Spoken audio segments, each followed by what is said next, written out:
Pax8 Beyond 2025.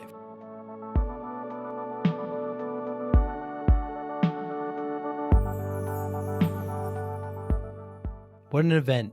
Third year they've had it. I've had the great pleasure of being there for all three. This one was the biggest. It was over 3,400 total attendees, 2,400 partner registrations, like over 40 breakouts and over 40 education sessions. It was, the entertainment was fantastic. Snoop Dogg came out and performed. It was a really, really great event.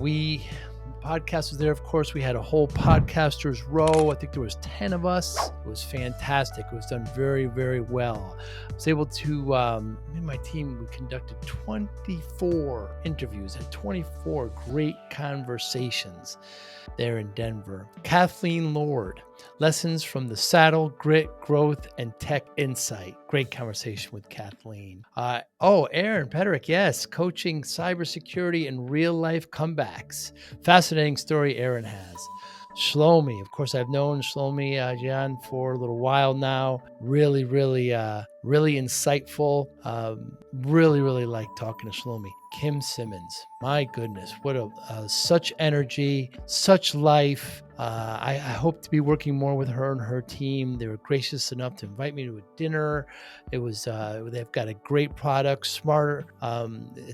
The name of the episode is Creativity Meets Contracts. Colin Britton, of course, Formula One to Intune. Great partner there. Colin, great conversation with Intune with his great platform. Marco LaVecchia, data, purpose, and the MSP playbook. Great conversation with Marco. Rex Frank, my old friend. I've known Rex for, 15, 20 years. He's there at Pax8. Really knowledgeable. Learned some things about him I didn't know during our conversation. Oh my goodness, Lorna Berman. What a delight. What an absolute delight to talk to Lorna and her team riding Malibu and running MSP ops. She's got a horse named Malibu, but great insight, great platform they had there too. Tom Harshbarger. My goodness, I've known Tom since he was at Microsoft about 20 years. Now he's with this great firm, Metallica, misconfigs and mindset. We talk a lot about that. Great conversation with Tom. Lewis, of course, Begdanis from Uvilla. Great conversation. I start off with cooking. I like to cook, and he does too. Meatball Mindset and MSP projects. Darren Swan, great conversation with Darren. I've known Darren for a little while now. Enjoyed talking to him. Opened the conversation with Vinyl, Espresso, and Cyber Trust. Pinar, yes, I love speaking with Pinar. Pickleball, Possums and Proactive Security. Great conversation with Pinar, CEO of that great firm. Tanya, of course, got to know Tanya. We had a great conversation on the phone before we met there and had the conversation in Denver. Tanya Alfonso from Kitchen to Cybersecurity. Damo, I love talking to Damo, of course, from Super Ops. Barbells and AI for MSPs. Great conversation with Demo. Charlie Tomio. I've known Charlie for 15, 20 years now. Great talking. We talk about, phishing and MSP automation, the great Roost platform. Ryan Etteridge, Black Belts and CyberCert. Great conversation with Ryan. Fascinating insight. The martial arts plays on people's lives. Joe Saunders, cigars, securities, and self-reflection. Great conversation with Joe. Rob Ray, been in the community for, I've known him since he was even before Dado, fellow Connecticut resident. Great talking to Rob. He's doing great things there as vice president there at Pax8. Drew Schlessel, of course, great talking about their Wasabi platform. We actually became a partner as well. The platform is so good. Chance Weaver, AI adoption. He's there at Pax8 talking about his great story and how he got there, but he's working on AI adoption at Pax8. Christopher Marquez. I've had the good pleasure of knowing Christopher for a little while now.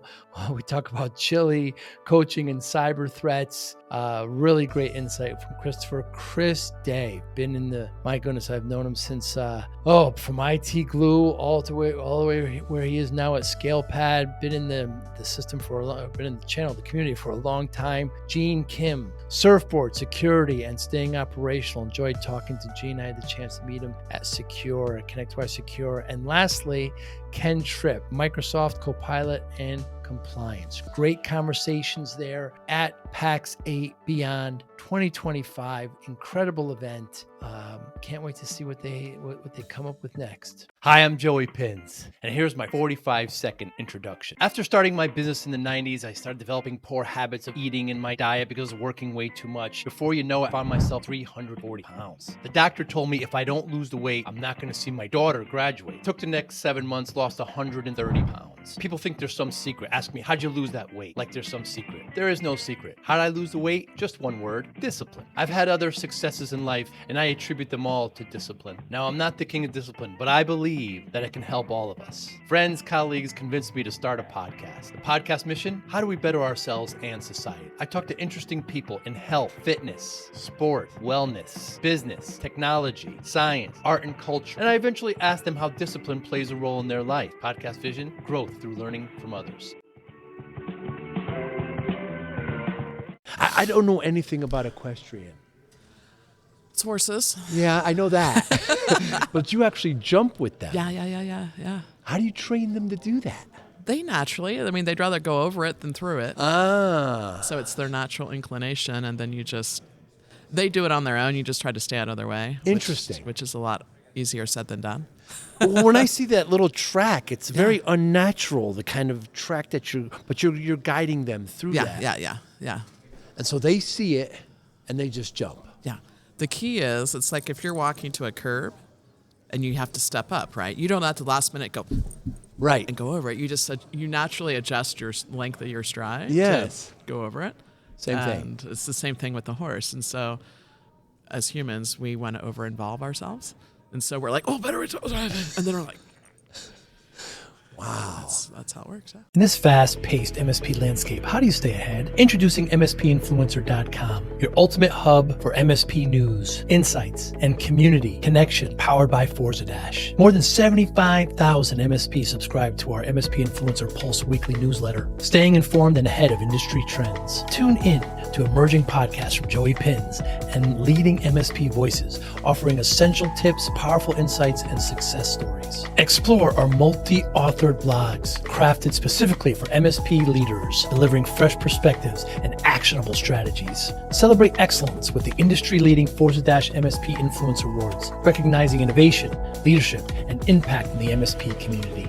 Join thousands of MSP professionals who trust MSPinfluencer.com to grow their business and expand their networks. MSPinfluencer.com, where today's MSP leaders connect, collaborate, and conquer, all powered by the Forza Dash platform, helping MSP vendors work effectively with MSPs and helping MSPs grow. But they're beautiful animals, but they have their own personality and they have their own moods. Yeah.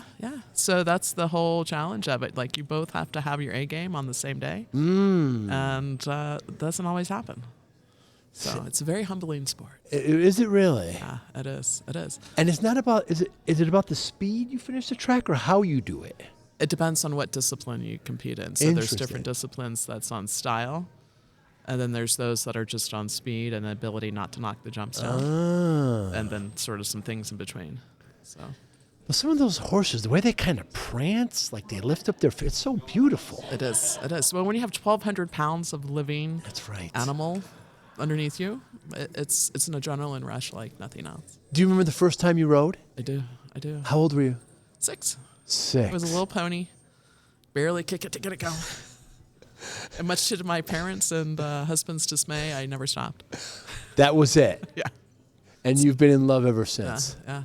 Because you have to be so in the moment when you're doing it, and it's like a great Control-Alt-Delete, because you get out there and you just forces everything to go out of your mind, no matter how stressed you are or whatever, disconnected, like you have to, and you're connected to something that's a living animal.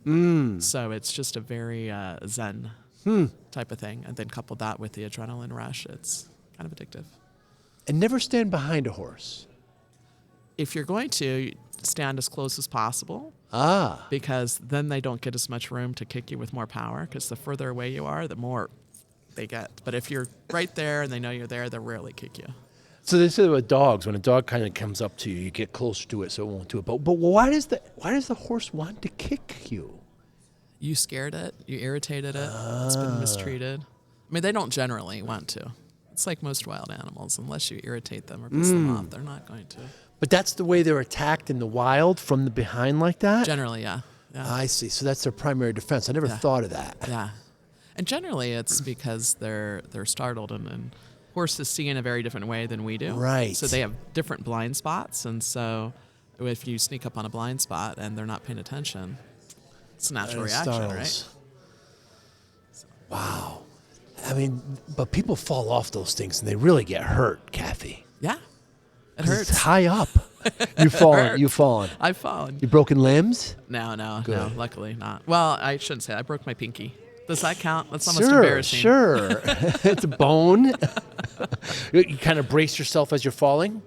It was worse than that. I was jumping, and the horse was very frisky, and so he was bucking. And he lifted up really high, and I have a habit of riding with my pinkies out, like I'm drinking a cup of tea. Oh. And his neck came up and hit it, and just like the boxers break there. And so it's a really embarrassing story. Wow. And the difference between, like, the ones that do the rodeo. Yeah. I mean, That's crazy. I was rodeo queen once. were you really? Yeah, I've done it all. But they're hurting the animal? No, hurting or hurting? Are they hurting the animal? Because they'll have to. How do they get it so pissed off? Well, so that's like bull riding. Oh, I'm sorry. What's the difference? So that's when you actually sit on the bull and you Right. ride it. If you're just herding them, like getting them to herd cattle, they're not pissed off. I see. They may be scared because they're herd animals, and they, you're pushing them to go a direction. But So rodeo is a combination of those? See, I don't know yeah, what it's this is. generally all the things around what you would think of in the wild west Cowboy, of cowboy stuff of like barrel racing. You run around barrels in a pattern. You Ah. herd cattle. If you're really crazy, you ride a bull. I Right. would never do that. Ride a bull. Yeah. Yeah, those people that do that. Tie yourself on with it, right? I see that. But then they cut the animal. Now they've banned this in a lot of areas, right? They don't cut the animal. Oh. But they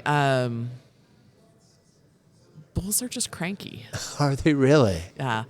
Like if you ever see one in a wild pasture, like in a pasture somewhere. Sure. It's not a great idea to go in the pasture with it. Because Really? even on their own, like if they see you running and stuff, it's a lot of testosterone, let me put it that way. Wow. Yeah. Wow. And to this day, you're still riding horses. I do. And do your kids, does your family, does anyone? No. Yeah, no. And you're still competing. Not this past year, because that's a whole nother saga. But see. up until this past year, yeah. It's expensive too. It is. Because they need doctor's visits. They need shots. They get sick. They need shoes every 6 weeks. Shoes. It's more expensive than like Yeezys. Really? Every 6 weeks they need new. Because it's like your fingernails, right? How often do you have to trim your fingernails? Yeah. Every time you trim their nails, they basically need new shoes. Interesting. Ah. So I went to the Kentucky Derby for the first. I didn't go to the Derby. I went to a watch party? Yeah, a watch party. Yeah. Very cool. But what do you think about that kind of racing?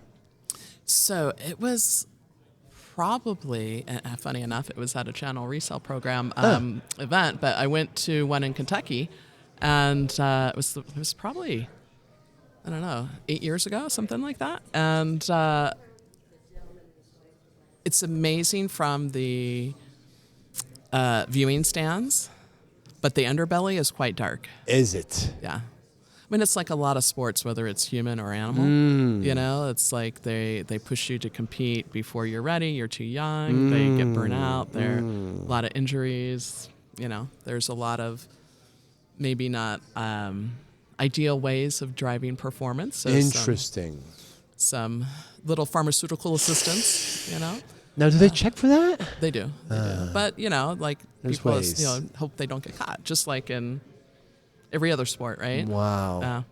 But it's not the human making the decision. I mean, the horse can't make the decision. Right. It's done for them, right? Right. So I think that's the the part that's a little more challenging than what you see in human sport. Hey, Joey Pinz here. Want to take your podcast experience to the next level? I'm excited to invite you to become a YouTube member. It's the absolute best way to support the channel and enhance your connection. Join our amazing community and unlock the incredible perks, custom loyalty badges, exclusive emojis, and priority comment replies. Your voice will always stand out. Be the first to watch new videos with early access, receive special membership shoutouts, and get exclusive behind-the-scenes photos and updates. Dive into content available only to our members, special videos, deep dives, and insider perspectives. Engage directly with me. Suggest podcast topics you want to hear, and even get personalized video shoutouts. Hit the join button right now and become part of something special. Let's build this amazing community together. I can't wait to welcome you as a new member. Join the Joey Pinz family today. And the way they procreate, right? They sire, right? They have like these expensive horses that just do. It's just a whole world I know nothing about, Kathy. It's amazing. Well, it's not really, it mimics the human society. If you think about like certain builds of people are better for basketball. Right. Some are better for football. Yes. Some are better for track and field. Some maybe, like me, are good for watching. And so you can now just, basically breed to get the desired build and genetics that you want. Wow. Which is really good that we don't do that for humans. That's a good point. Yeah. So, yeah. And it's only a matter of time before it's just done in a petri dish or something, right? Well, they do that now. Do they really? Yeah. Well, yeah, because a lot of times, like we talked about bulls being a little bit angry. Yes. Stallions, which are the equivalent, can be the same thing where it's dangerous for them to procreate with the females because they get mean. Wow. And they can injure them or hurt them. And stuff. And so if you have a very expensive mare or mother horse, that you don't want them to potentially get injured through that process. And so they have a whole artificial way of managing that. I think I've seen that. They do that with cows too. Wow.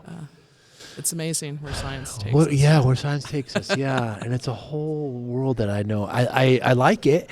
I just don't know much about it. But you're right. There's an underbelly to everything, I guess. There is. Yeah. There is. We're here in Denver, Colorado. It's early June, and we're at the Pax8 Beyond 2025 event. What are some of your goals this week, Kathy? So we're a coming soon partner to the marketplace. We're just joined with Pax8, and so this is our kind of coming out party, if you will. And so we're super excited to meet both with a number of MSPs and get them excited about what we can do, and is also engaging with the broader Pax8 team.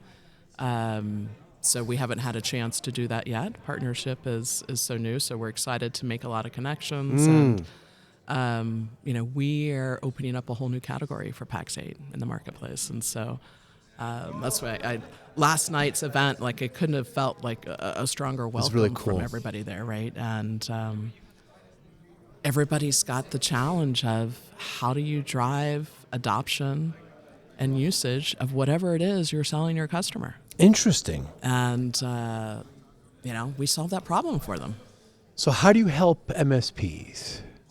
So this was the best tagline that somebody came up to me last night. And, we probably won't adopt it for marketing, but they said, so you basically help keep our customers from being stupid? Huh. And I said, okay, maybe that's a bit blunt, but yes, in a way. They need a little work. You can help with that. But good try on the tagline. So what we provide is a very purpose-built learning management system. And so what it does is it takes, once you implement the product, you can then put any of the content you want to train them on, whether it's how to use the product, maybe an example of cybersecurity. There's a whole policy that your organization has to have around that, and maybe the MSP actually helps them define those policies around it.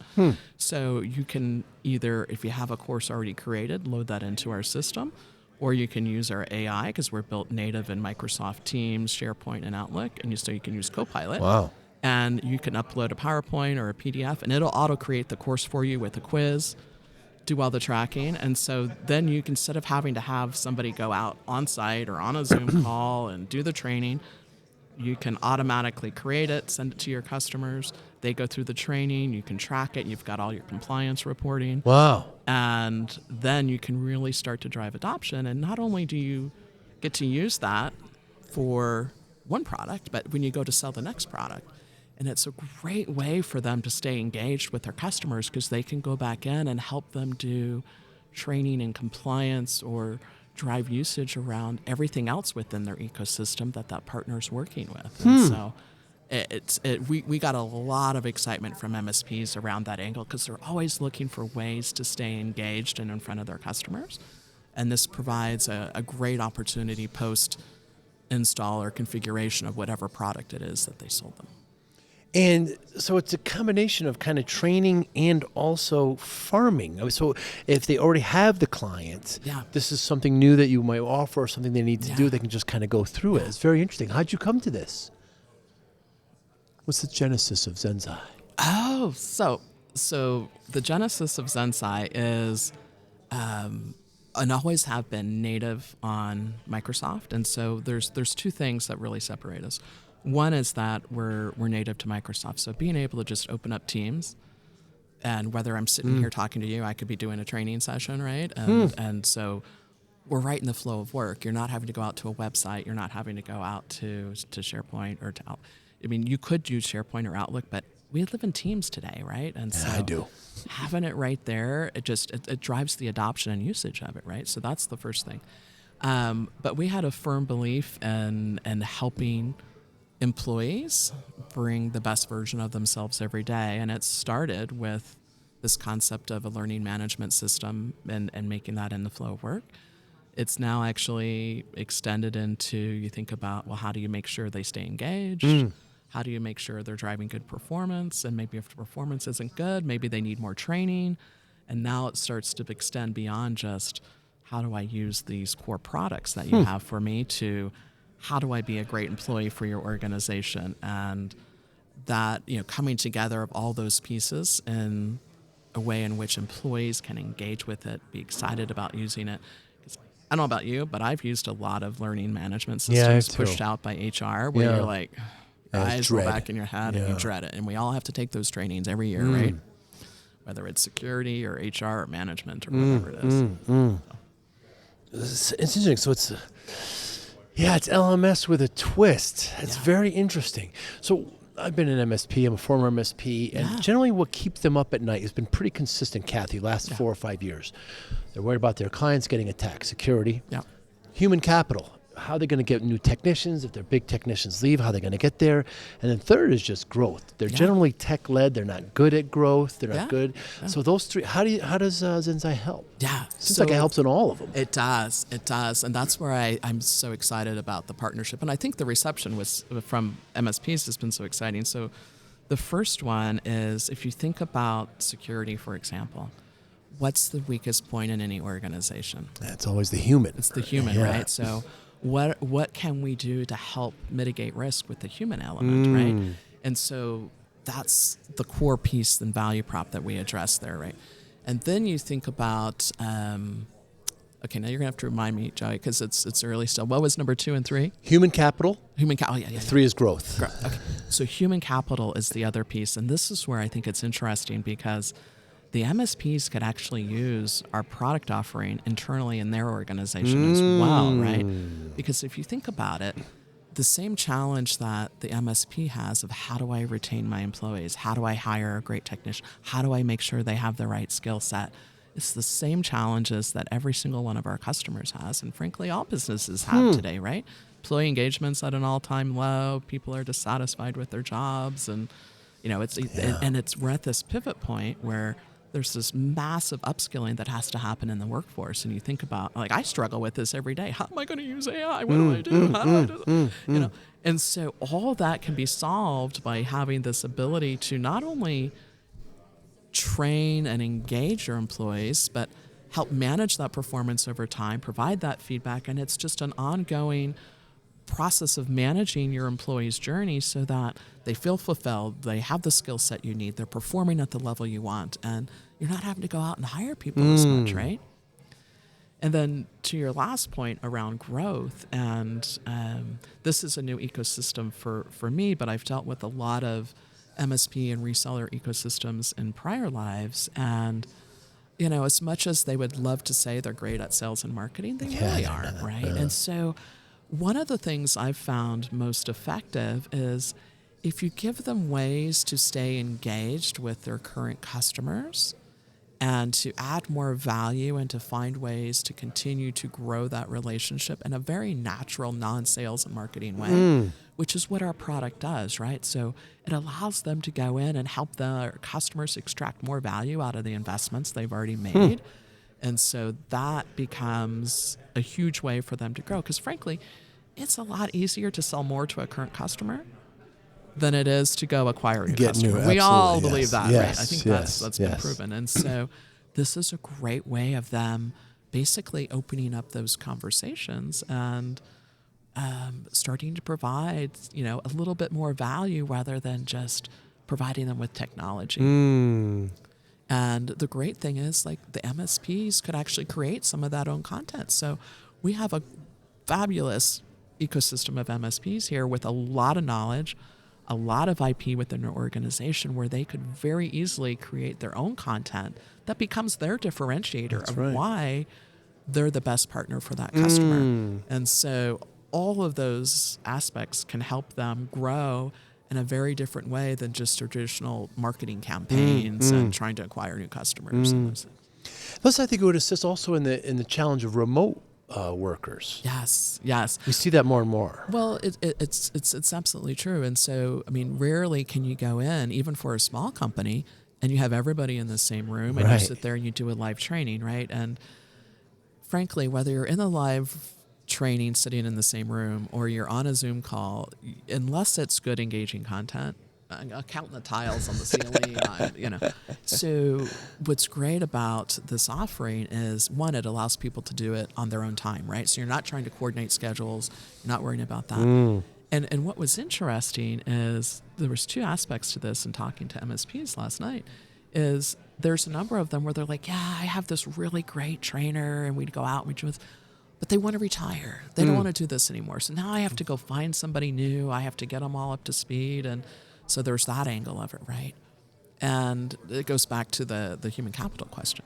The other aspect of it was, we really want to be able to go into the customer and we want to be able to offer them this training when they want it, where they want it, not have to dial into a Zoom training. And you can create very compelling content with video, with quizzes, with activities. So it becomes very multidimensional, on demand, when they want it, and it reduces the cost for them. It makes them a lot more cost efficient to deliver this to the customer while delivering a better experience. Seems like a no-brainer to me. It's a win-win, yeah. It's wonderful. Yeah. Has there been anything, Kathy, in the last month or so that you changed your mind on? Oh my gosh, lots of things. So I'll give you my personal one. Okay. So, and then I'll give you a business one. So this past year, we moved from California to Minnesota to support my son's ice hockey passion. That's right, you're a hockey mom. And we moved to a little town in the middle of nowhere, Minnesota, 25,000 people coming from Southern California. And I said, there is no way I would want to live in Minnesota, this little silly town. It's cold. Yes. There's not good food. There's not good produce. Where's the beach?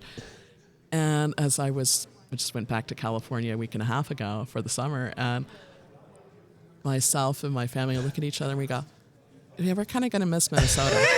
We're like, it's not California, but there's some things we really liked about it. Yeah. And so, I said I could live anywhere for a couple of years, and I'm like, yeah, and I might actually like it. Yeah. Yeah. So that was my personal change my mind, which really surprised me. It's big. From a work perspective, and this is something that I think is a challenge for all of us with the rate at which business is changing, go-to-market models are changing. I had some very definitive views on how the process needed to work and when we needed to use humans and when we needed to use AI. Now, I didn't have like my master blueprint mapped out, but there was some very early stage funnel stuff. And I said, we absolutely have to use humans for this. There's no way we can automate this.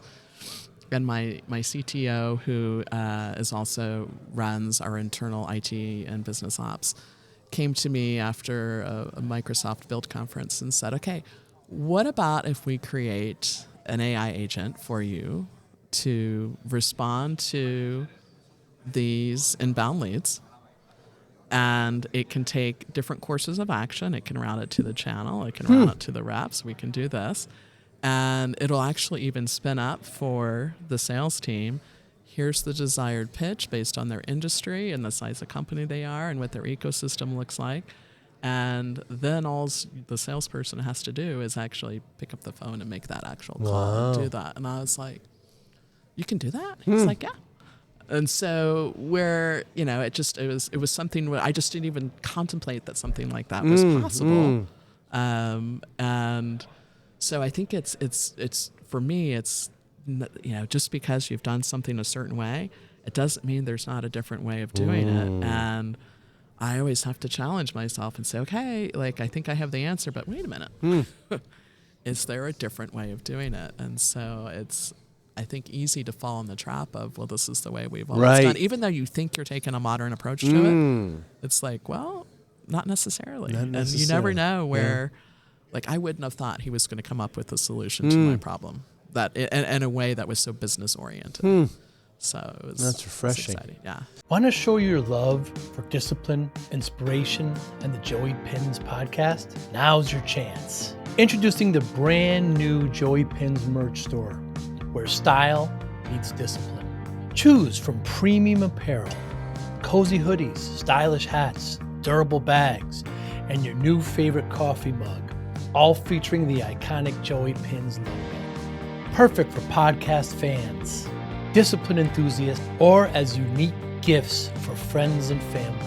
Every purchase supports the Joey Pinz Discipline Conversations podcast, helping us continue to inspire greatness and promote positive change. Visit joeypins.com/store today and wear your discipline proudly. Joey Pinz merch. Wear it, share it, and live it. So I started the MSP back in the 90s, Kathy, and I was working 14, 16-hour days. You're no stranger to this. Next thing I know, I'm in front of the doctor. She tells me I'm at 340 pounds. Yeah. She says, if you don't lose this weight, you're not going to see your daughter graduate. Yeah. So scared the life out of me.